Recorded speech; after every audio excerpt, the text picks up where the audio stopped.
Hello and welcome to Great Britain in Focus. My name is Alex Cooper. In our first segment today, we join Kevin Turley in Walsingham as he interviews Dr Amal Marogy, an academic at Cambridge University, founding director of 2 charities and social entrepreneur. And if that isn't enough, Dr Marogy even speaks 7 languages to boot. Let's hear what she has to say.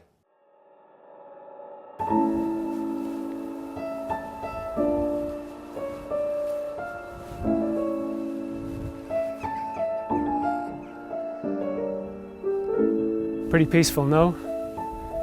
However, I've come here today to meet a woman who grew up in a country that has not known peace for many years. In fact, she grew up in Saddam Hussein's Iraq. Her name is Amal Marogy.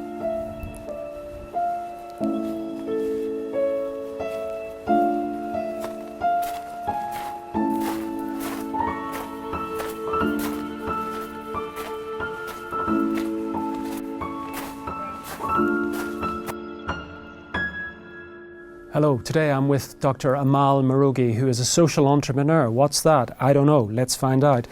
Dr Amal, what is a social entrepreneur? Yeah, social entrepreneur is someone with a mission. So you try not only to make profit for the sake of profit, but really, in the first place, primarily, it's about service to others. And that's something that I've actually discovered by reading Caritatis Veritas and Caritate by Which is? Benedict XVI. Mm-hmm. Encyclical? Encyclical, yes. Mm-hmm. You know, he talked about the social enterprise and how very Christian it is, in essence. Okay, so let's look at that, because there's a lot of people talk about social enterprise. There's a lot of people talking in the way that you're talking, but they're not Christian. What's the difference for a Christian when it comes to social enterprise? I think you're starting to allude to it. What is the essence of the difference for a Catholic social enterprise? I think that if you look, let's take monasteries, for example. Yeah, good idea. Yeah, right? So what I've heard from even a friend of mine in Cambridge, or she was saying, this place was destroyed, but actually it was a priory here, and everyone was here working. They had their own land, and it was, so everyone's benefiting. And after the Reformation, it came in the hand of some, one family or a few people, and then suddenly people lost everything that they had, So it was really for the benefit of the few. Yeah. While when you are doing something good, it's not only you who is benefiting, and it's not only about having people working for you, but how you are working with these people and make sure that they also have it good, not only you. So it's a win-win for everybody. It's win-win, but in a very Christian way. Absolutely. It is not just, win-win, how can I make sure that we can win, otherwise, we will destroy each other. But this is really, there is, charity there that, it is something, it's about distributionism, right? It is, and I think that that's very, very Christian and very biblical. I totally agree. I would go a bit further. Talk to me a little bit about entrepreneurialism and vocation. I've discovered that vocation when funnily enough, when I was visiting evangelical friends of mine in the States. Really? It was the first time, they invited me. I was a little bit tired, and they say, come here, in Vermont. It was very, very nice there. They looked after me very well. And I've learned a lot from them. Yeah. So I was telling them what I was doing at that time with my charity. Yes. And he, Tom, the host who was, he told me something that always stayed with me, and that's why I decided to go on and start my social enterprise. So he gave a very generous donation, and I said to him, "Oh, thank you very much." And he said, "No, don't thank me. It's your vocation to do. It's my vocation to give." Wow.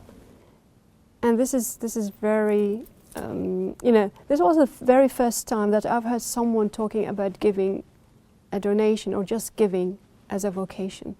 So it wasn't simply because he has a lot of money and he is just sharing some money or giving you some money to make him feel good, or just because he's evangelical or because he's Christian. Yeah. He really sees it as a vocation.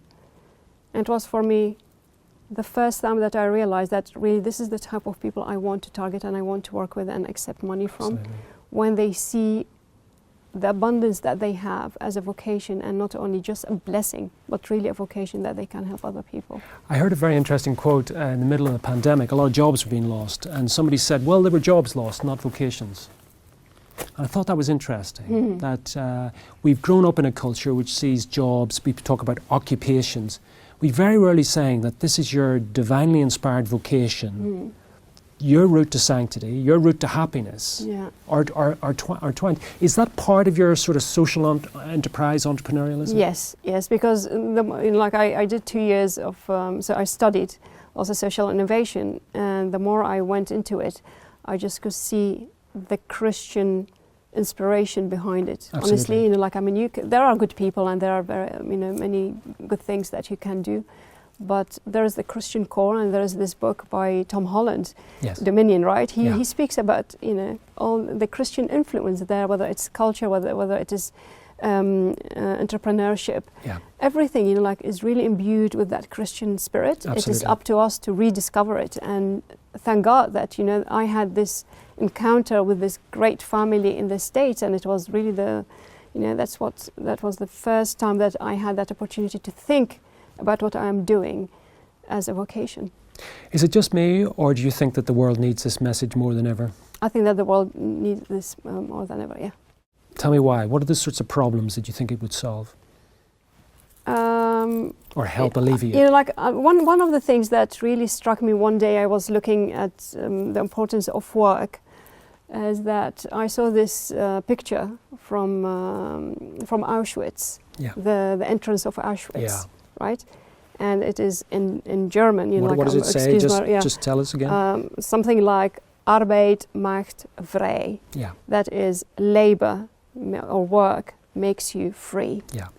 And I was just thinking, why would they use work makes you free? What do they mean? So I've been really thinking about it a lot, and this is what they were thinking of. Like work as a way of enslaving people. So there is, there is an elite, there are people who can benefit, and everyone else there is in service of them. But actually it's not work that makes you free, it is truth that makes you free. And nowadays, if you look, that many people think that, you have to have work outside home to be free.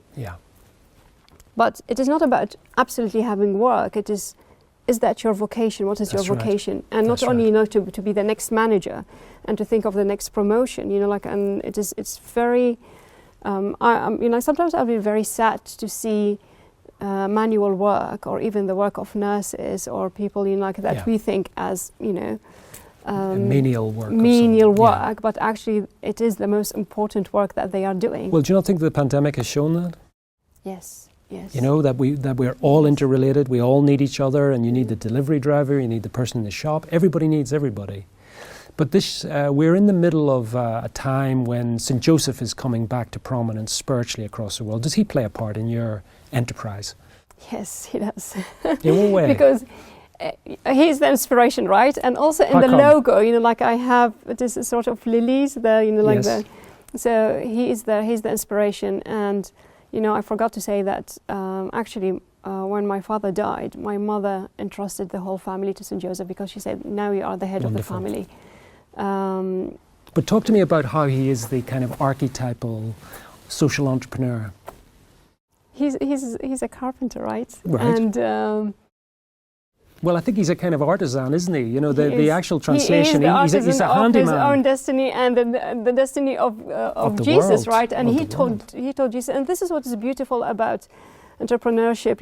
I think that most entrepreneurs that I met, they really want to pass on something to the next generation or to their friends. It's not only for you. No. As an academic, really, it is you, and make sure that no one else run away with my idea. Mm-hmm. But in the world of entrepreneurship, what I've found really is the more you work with other people, that's right, the better. So, You grew up in Iraq, in sort of Babylon, and is there a sort of an entrepreneurialism that's sort of imbibed there? Is it part of the culture in a way that the West has lost? No, actually, because of socialism, really, the spirit of entrepreneurism has been destroyed completely. Completely. Yeah. You have the employees, you go and you receive, such as this salary mentality that you have.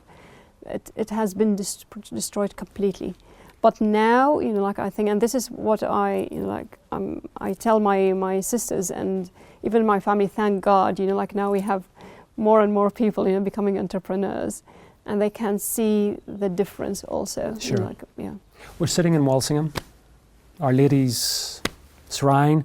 Talk to me about Our Lady and social enterprise. Our Lady and social enterprise, wow, she's an inspiration, right? I think that there are, if you see that there are more women, I think, that who are interested in social enterprise, because for us it is very important not only to make money, but to be in service of other people in the first place. Yeah. And I can't imagine Our Lady not being there to support St. Joseph and Jesus. So she's the mother of entrepreneurs, That's so true. Until you said that, I didn't, an image flashed in my mind, a childhood image in my grandparents' house of the Holy Family with Joseph and our Lord sawing wood or something, and Our Lady doing something, watching them. But you never think the Holy Family is compartmentalized, right? They're in it together. Exactly. So do you think that social enterprise and entrepreneurialism is also a way in which families can come together? People can, because presumably the happier you are doing what God's called you to do, the happier families are going to be, the happier children are going to be. As a coach, I've also heard from other managers, really, they have very high positions in companies. And most of them have said, what happened during COVID is that for the first time they realized that they want to stop and have that time for their family while being creative and doing what they are passionate about doing. So I think that social enterprise definitely is going to be there and is going to thrive, and it's up to us who see it as a vocation to make sure that it goes in the right direction. Absolutely. So listen, I'm signed up. How do I find out about all this? Again, I have my social enterprise, Elish Lama, is beginning. It is very small, but hopefully, we are going to be there to help many people. Yes. Because for us, as I said, really the most important thing is to make sure that people become the artisans of their own destiny. We are not there to create dependency. I love that. Artisans of your own destiny. I love it. You're also a coach, I believe. Yeah, I'm certified. So I'm executive coach. I'm life coach. And you speak something like how many languages again? Let's say 5 and 2 more. I can manage. So anybody can approach you through the website and probably most prominent languages and find out about what your services are. Yes, we are working on our new version. The new version of our website is nearly ready, so hopefully they will be pleased. Yes. That's great. Yes. Well, Dr. Amal, thank you so much for coming to Walsingham and spending some time with EWTN here. It's been so exciting hearing about all these projects. I just can't wait to see what sort of ferment you're going to bring about through these enterprises. But I'm sure it's going to be good, and I know that Our Lady and St. Joseph are with you in this. And we at the EWTN wish you all the very best for the future. Thank you. Thank you for having me here. Pleasure. Thank you very much. We continue our conversations with formidable women as we hear about the charitable work carried out by the Sisters of the Immaculate Heart of Mary, Mother of Christ, an order originally founded in Nigeria. Sister Mary Sebastian speaks to EWTN host Mary Rakovich about their founder, Archbishop Charles Heerey, an ardent advocate for the poor and marginalised, and the Order's more recent work here in the UK. Hello and welcome to our studio in Walsingham. I'm Pascal Mary Rakovich, and today we have with us here Sister Sebastian from the Congregation of the Sisters of the Immaculate Heart of Mary, Mother of Christ. Yes. Sister, welcome to Walsingham. Thank you very much, Mary, for having me today here in the studio. It's my pleasure. Sister, this is a beautiful habit. Tell us a little bit about your congregation. I'm from the Congregation of the Sisters of the Immaculate Heart of Mary, Mother of Christ, a religious institute founded in Nigeria in 1937 by a late Archbishop Charles Heerey of blessed memory. I'm looking forward really to share about this great man who, because of him, people like myself, I'm who I am today, and because of him, his passion for the poor, his missionary spirit that led to the existence of my congregation today. So I'm looking forward to share with everybody who will be watching this, wherever, to know more about this man. He's a great man of history. It's my hero, I call him. He did a great work in Nigeria, one of the first Irish missionaries in Nigeria at the time. And when he came to Nigeria, there are so much marginalization of women and young people as well. There was so much poverty in the country, and his passion for the poor led him to found an indigenous congregation who will help him to uplift the status of women and children in Nigeria at the time. So he arrived as a missionary in Nigeria, yes, and then through seeing the poverty of the poor and the marginalized, he was motivated to begin the congregation. Yes, actually at the age of 15, he had this great passion of Irish missionary spirit. You know, at that time, Irish people were known for their great zeal for God. And at the age of 15, Charles Heerey really had this great devotion to Our Lady as well. And that led him to begin to search for the ways to express the love of God in him to humanity. And it was at that time he opted in went into the seminary to study for priesthood through the Holy Ghost Fathers congregation. So how did he go about founding the community in Africa, and how has it grown? He was on his pilgrimage in Lourdes in 1937. Our Lady gave him this inspiration because I think he has been battling with it since 1922 when he was ordained a priest, and he went to Nigeria after a year of his ordination. He had the zeal has been in him, but being a shy person he was at the time, he was so scared, to talk about it. So when he went on pilgrimage in Lourdes, he had this strong inspiration from Our Lady to found an indigenous congregation to fulfill that desire he had in himself. So when he came back, he started, he was a very simple man. When you talk about simplicity, you talk about Charles Heerey, because he, not only that, he went quite low, he walked miles and miles away in order to support his flock. You can imagine a white man, we'll call them, back home, coming all the way from Ireland. He walked miles, on foot in order to show off his pastoral ministry. So that was how he came about. He decided, when he came back, he contacted the Holy Rosary Sisters, who were also from Ireland at that time, to ask for their support, in founding the religious. That's how we came about. And what was this new charism? How was it different to other communities that were serving the poor? What is it that's specific about your congregation? Our founder, he gave us the supernatural gift of the Holy Spirit, that supernatural gift of compassion and humility. And that's why he said, our charism is compassion in the spirit of humility. Every service we render to humanity, we are conscious of the compassion of Christ, because that's the life that our father founder lived himself. He was so compassionate. During his vacation, he used it for fundraising.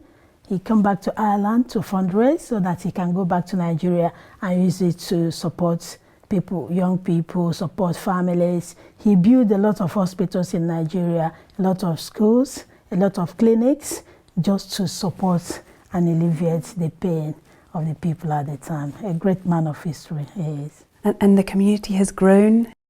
Yes, we have really grown. He said that if we are humble enough, we will be a tower of strength, not only to our people, but to the whole world. And that's why our charism is really important in the life we live as religious sisters. That's why we extend our hands so much to the poor. So has the congregation gone to other countries? Yes, we have really spread. We have really spread. We are in North America, we are in Europe, we are in Africa. We are in 3 continents in the world. and we are in more than 10 countries in the world. And in each of these countries, we have a peculiar apostolate that depicts humanity, that depicts compassion and humility. We have schools, we have orphanages, we have disability centers, we have elderly people's home, we have food centers, meal centers we call it, where we give people, serve people in love of Christ. So many works, Sister. Yeah. And now you're based in Birmingham. Yeah. Tell us a little bit about the works that you're doing now in Birmingham and all over the UK, because there's more than one community in the UK also. Yeah, actually we have 9 communities now in the UK, and in each of these communities we are involved in pastoral ministry of the church, just to continue that work our founder started. He's a great pastoral worker. He tours all over the eastern part of Nigeria when he was there. So in all the countries where we are, we try to get involved into the pastoral ministry of the church over there. It's, be in touch with the people, helping the parish communities, and also support young people, because our father founder belongs to young people a lot. So we get involved in youth ministries. We work in schools as teachers. We have our nurses who put the care in action, okay? And also we are in the parishes as well, offering parish assistance to the priests and also to the community where we are. Wonderful, Sister. You're one of the founding members that arrived 20 years ago, is that right? And I seem to remember that you wanted to do something completely different in the community, but you were asked to become an accountant. Yes. And you obeyed. Yes. And where has that led you now with your accountancy? Obedience always rewards. If you look at the scriptures, obedience is the only rule that had immediate reward. When we obey God, and God, the reward, of course, we say it. And my obedience to, other than go to do my own will, to do the will of my superior, really rewarded me. And that's what makes me who I am today. Not only that I'm working, as an accountant, but I was now able to be involved into fundraising, to be an advocate for the poor. And that is the happiest thing for me. Seeing myself going out there to tell people there are poor people somewhere that need your help, and get people to help them. Mm-hmm. So it's a little bit, you really are following your founder, because he was also raising money to be able to fund all the works for the poorest of the poor all over the world, but especially in the poorer countries. Yeah. Because are you the coordinator now of the mission of development? I am the coordinator of the mission for our congregation now, under the director as the director of the Philanthropic Development Office, and also the director for the Caring Aid charity, which is basically the continuation of the work that our father founder started. He's a man that really cherished humanity to the core. He has the interest of man in his heart, and not only that, the humility of living a very simple life. He denied himself a lot of things in order to support the poor, and he wants us to carry on. Mm-hmm. And I'm happy that I am doing what I'm doing right now to continue that work our father founder started. Beautiful. So is this a new initiative now, the Caring Aid charity, in order to raise the money to help fund all the work of the congregation?